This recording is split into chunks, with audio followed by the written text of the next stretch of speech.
cuán firme cimiento se ha dado a la fe de Dios en su eterna palabra de amor. Con el propósito de compartir con usted las inmutables verdades de la palabra de Dios, presentamos A Través de la Biblia, un estudio detallado y sistemático de toda la Biblia que le ayudará a conocer lo que Dios ha revelado para nuestro provecho espiritual. Estos estudios bíblicos fueron diseñados y elaborados por el Dr. J. Vernon McGee, versado maestro de la Biblia, quien dedicó la mayor parte de su vida a la enseñanza clara y sencilla de la palabra de Dios. Acompáñenos, pues, mientras avanzamos en nuestro recorrido a través de la Biblia. Cuán firme cimiento la palabra de Dios. Es un gozo estar nuevamente con usted, amigo oyente, para traerle otro estudio de la serie A Través de la Biblia. Continuamos hoy, amigo oyente, nuestro estudio del Evangelio según San Lucas. En nuestro estudio del capítulo 23 de este Evangelio, hablábamos en nuestro programa anterior de Poncio Pilato, el gobernador romano, ante quien Jesús fue llevado para ser juzgado. Y decíamos que Pilato estaba tratando de evadir su responsabilidad de tomar una decisión en cuanto a Jesús. Y por eso dijo que le castigaría y luego le soltaría. Pero eso es injusto. Eso es equivocado. Si Jesús es culpable, entonces debe ser castigado. Pero si es inocente, debe dejársele en libertad. Pero eso de castigarle y luego dejarle en libertad, eso es totalmente equivocado. Eso es una avenencia, y alguien ha dicho que la avenencia es la palabra más inmoral que existe en cualquier idioma. Y eso era pues lo que estaba tratando de hacer Poncio Pilato. Ahora note usted lo que sucede aquí en los versículos 17 al 19 de este capítulo 23 de San Lucas. Y tenía necesidad de soltarles uno en cada fiesta. Mas toda la multitud dio voces a una, diciendo, «Fuera con éste, y suéltanos a Barrabás». Este había sido echado en la cárcel por sedición en la ciudad y por un homicidio. Amigo oyente, es evidente que este hombre Pilato no quería de ninguna manera hacer una decisión en cuanto a Jesús. Por eso buscaba una manera fácil de escaparse, de zafarse de estos astutos políticos religiosos. Decidió entonces dejar que ellos escogieran entre Barrabás y Jesús. Ahora, para él la decisión era obvia. Pero note usted lo que ocurre aquí en los versículos 20 y 21 de Lucas capítulo 23. Les habló otra vez Pilato, queriendo soltar a Jesús, pero ellos volvieron a dar voces, diciendo, «Crucifícale, crucifícale». Y Pilato continuaba empeñado en escaparse, en zafarse de esa responsabilidad, pero no pudo. Descubrió que preferían matar a Jesús por envidia, y creemos que su susto fue aterrador cuando se dio cuenta que la multitud demandaba que Barrabás fuera suelto. Imagínese usted a un juez pidiéndole a la multitud su decisión en cuanto a lo que debe hacer con Jesús. Entonces, hace un tercer intento en el versículo 22. Él les dijo por tercera vez, «Pues qué mal ha hecho éste. Ningún delito digno de muerte he hallado en él. Le castigaré, pues, y le soltaré». Y ya vimos que él estaba equivocado pensando hacer esto. Y como usted puede ver, amigo oyente, lo que Pilato estaba procurando hacer era zafarse de esta decisión. Pero él tenía que hacer una decisión. Leamos los versículos 23 y 24 de este capítulo 23 de San Lucas. Mas ellos instaban a grandes voces, pidiendo que fuese crucificado. Y las voces de ellos y de los principales sacerdotes prevalecieron. Entonces Pilato sentenció que se hiciese lo que ellos pedían. Ahora, ¿por qué este hombre no simplemente hacía una decisión que estuviera de acuerdo con la justicia romana? Leamos entonces los versículos 25 y 26. Y les soltó a aquel que había sido echado en la cárcel por sedición y homicidio, a quien habían pedido, y entregó a Jesús a la voluntad de ellos. Y llevándole, tomaron a cierto Simón de Cirene, que venía del campo, y le pusieron encima la cruz para que la llevase tras Jesús. Finalmente, este hombre Poncio Pilato se vio abocado a una decisión, se vio confrontado con la realidad y tuvo que hacer una decisión y la hizo. No fue la más apropiada, porque a pesar de darse cuenta que Jesús era inocente, decidió entregarle para ser crucificado. De igual manera, amigo oyente, todos los hombres hoy en día tienen que hacer una decisión en cuanto a Cristo Jesús. Y lo importante en esta hora, amigo oyente, es ¿cuál es su decisión en cuanto a Cristo Jesús? Llegamos ahora al relato que nos da el doctor Lucas acerca de la crucifixión de Jesús. Leamos los versículos 27 al 30 de este capítulo 23 de San Lucas. Y le seguía gran multitud del pueblo y de mujeres que lloraban y hacían lamentación por él. Pero Jesús, vuelto hacia ellas, les dijo, Hijas de Jerusalén, no lloréis por mí, sino llorad por vosotras mismas y por vuestros hijos. Porque he aquí vendrán días en que dirán, Bienaventuradas las estériles y los vientres que no concibieron y los pechos que no criaron. Entonces comenzarán a decir a los montes, Caed sobre nosotros, y a los collados, Cubridnos. Vemos aquí que en el camino hacia la cruz, Jesús les habló a unas mujeres que estaban llorando. Les dijo que habría un día venidero cuando sería mejor no traer hijos al mundo. Estaba hablando de un tiempo de gran tribulación. Jesús dice a las mujeres que no lloren por Él. Él no quiere su compasión. Lo que quiere Jesús es su fe y su confianza. Jesús no murió para ganar la compasión de nadie, amigo oyente. Murió para tener nuestra salvación. Guárdese, amigo oyente, las lágrimas para usted mismo, porque el pecado de veras le causará llanto. Luego tenemos el relato de los dos malhechores que eran llevados para ser crucificados juntamente con Jesús. Y ya hemos visto esto más de cerca con anterioridad. Leamos los versículos 33 y 34 de Lucas 23. Y cuando llegaron al lugar llamado de la Calavera, le crucificaron allí y a los malhechores, uno a la derecha y otro a la izquierda. Y Jesús decía, Padre, perdónalos, porque no saben lo que hacen. Y repartieron entre sí sus vestidos, echando suertes.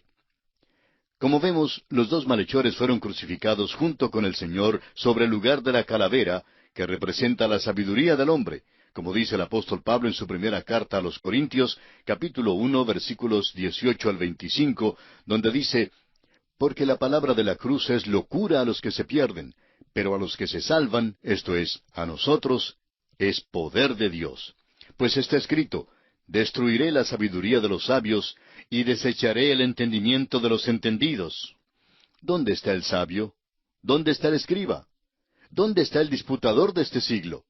¿No ha enloquecido Dios la sabiduría del mundo?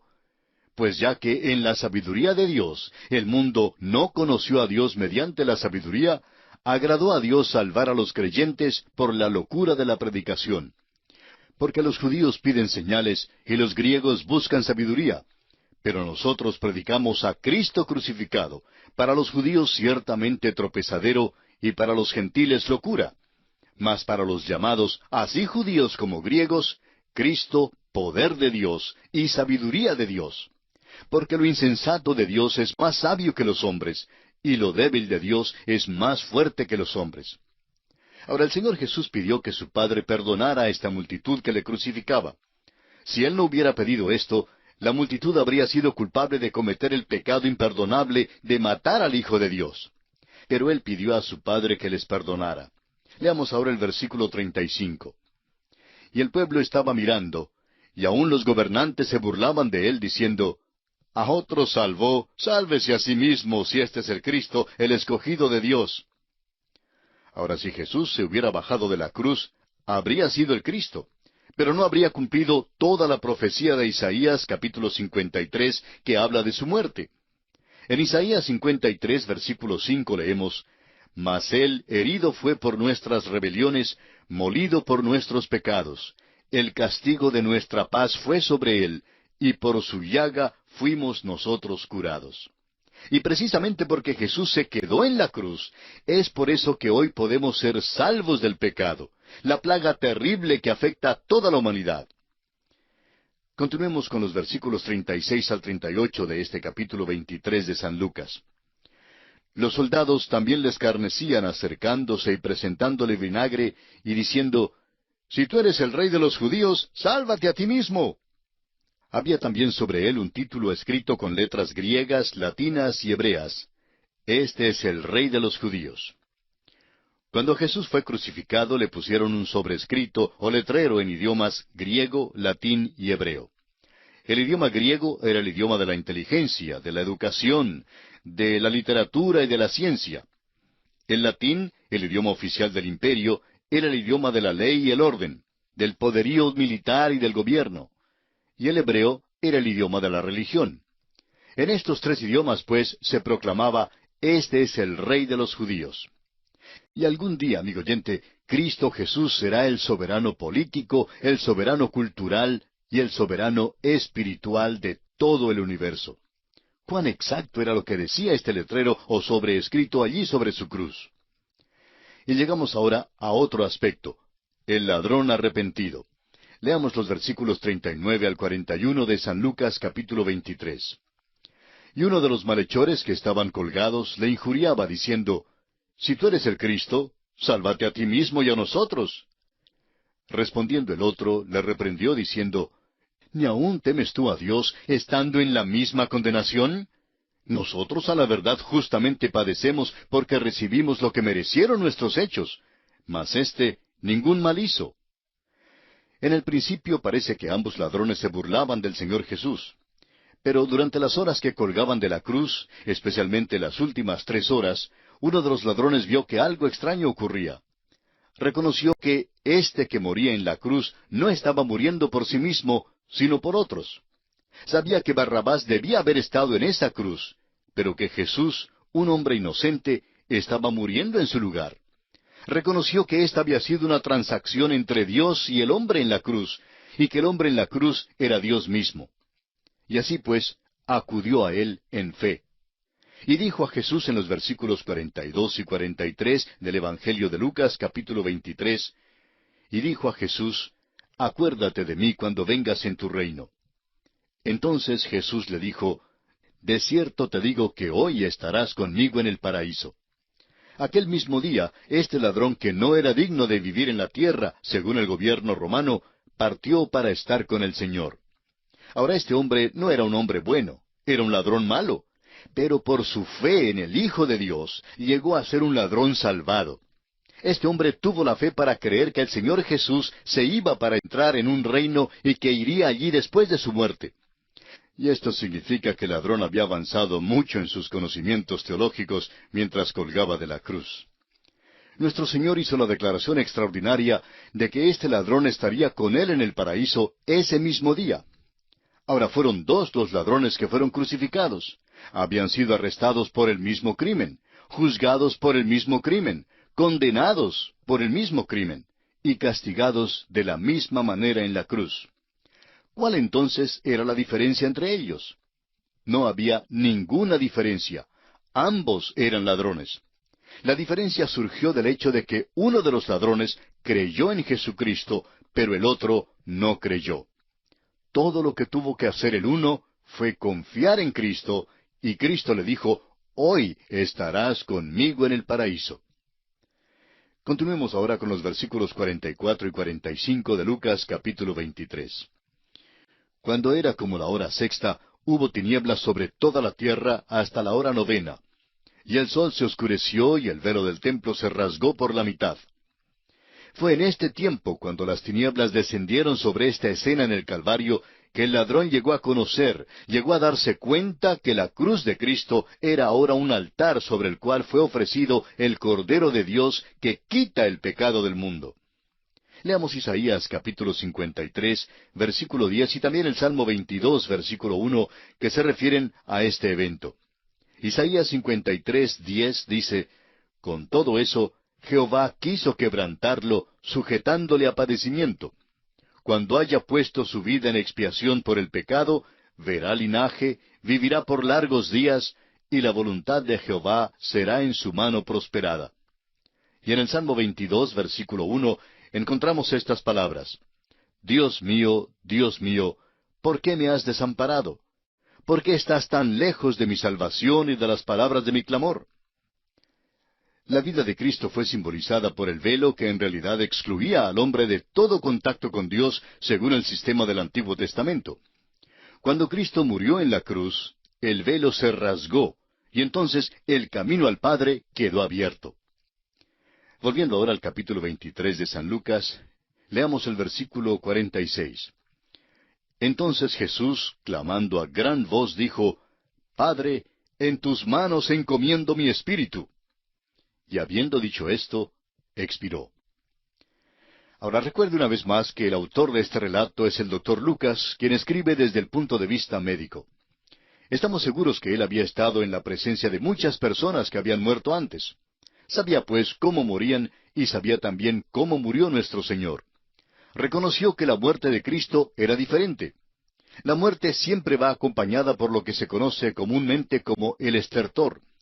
El estertor es cuando se da el último suspiro que siempre se da con un gran esfuerzo. Los dos ladrones en la cruz sin duda murieron así, pero el Señor Jesús no murió de esa manera. Murió voluntariamente. Entregó su espíritu. ¿Se fija usted lo que dijo Jesús? Padre, en tus manos encomiendo mi espíritu. Y habiendo dicho esto, expiró.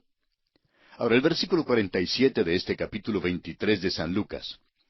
Cuando el centurión vio lo que había acontecido, dio gloria a Dios diciendo, verdaderamente este hombre era justo. Creemos que el centurión fue un hombre que depositó su fe en Cristo para recibir su propia salvación. Siendo que él estaba encargado de la crucifixión de Cristo, probablemente llegó a conocerle y a aceptarle como su Salvador durante ese tiempo. Mientras estaba allí al pie de la cruz, miró y vio que algo extraño ocurría, y su reacción fue glorificar a Dios. Vio que Cristo era un hombre justo. Ahora, los otros escritores de los Evangelios fueron aún más específicos en este relato, y dicen que el centurión declaró que Jesús era verdaderamente el Hijo de Dios. Ahora nos damos cuenta que esa confesión de fe del centurión no era suficiente como para hacerle miembro de una iglesia ordinaria. Pero volvamos al tiempo de la crucifixión. En ese entonces, el centurión no sabía nada en cuanto a la muerte y la resurrección de Jesucristo. No había leído ningún libro de teología. Tampoco había hojeado comentario bíblico alguno. Este pobre hombre no sabía mucho, pero sabía lo suficiente como para tomar su lugar al pie de la cruz de Cristo. Y en realidad, amigo oyente, eso es todo lo que Dios jamás haya pedido que haga cualquier pecador. Demos un paso más ahora con el versículo 48 de Lucas capítulo 23. Y toda la multitud de los que estaban presentes en este espectáculo, viendo lo que había acontecido, se volvían golpeándose el pecho. Parece que hubo un ambiente ominoso y siniestro en torno a la muerte de Cristo. Ninguno de los escritores de los Evangelios describe en detalle la muerte de Cristo. Es como si el Espíritu de Dios bajara el velo y dijera que la crucifixión es algo demasiado horrible para poder contemplarla de cerca, minuciosamente. No hay nada aquí que satisfaga nuestra curiosidad. La humanidad fue excluida de lo que pasó en la cruz. Y así como tuvimos que pararnos al margen del huerto de Getsemaní, ciertamente tenemos que pararnos al margen de lo que pasó en la cruz. Solo podemos entrar en esta experiencia mediante la fe. Solo podemos mirar hacia arriba y confiar en Él, quien murió por nosotros. La muerte del Señor tuvo un gran efecto sobre quienes se juntaron ante la cruz. Y el versículo 49 nos dice, pero todos sus conocidos y las mujeres que le habían seguido desde Galilea estaban lejos mirando estas cosas. Y llegamos ahora a otra sección interesante. Jesús es sepultado en el nuevo sepulcro de José de Arimatea. Pero tendremos que dejar esta sección para nuestra próxima edición, porque nuestro tiempo para hoy se ha agotado, así es que tenemos que detenernos. Esperamos pues que usted nos acompañará en nuestro próximo programa.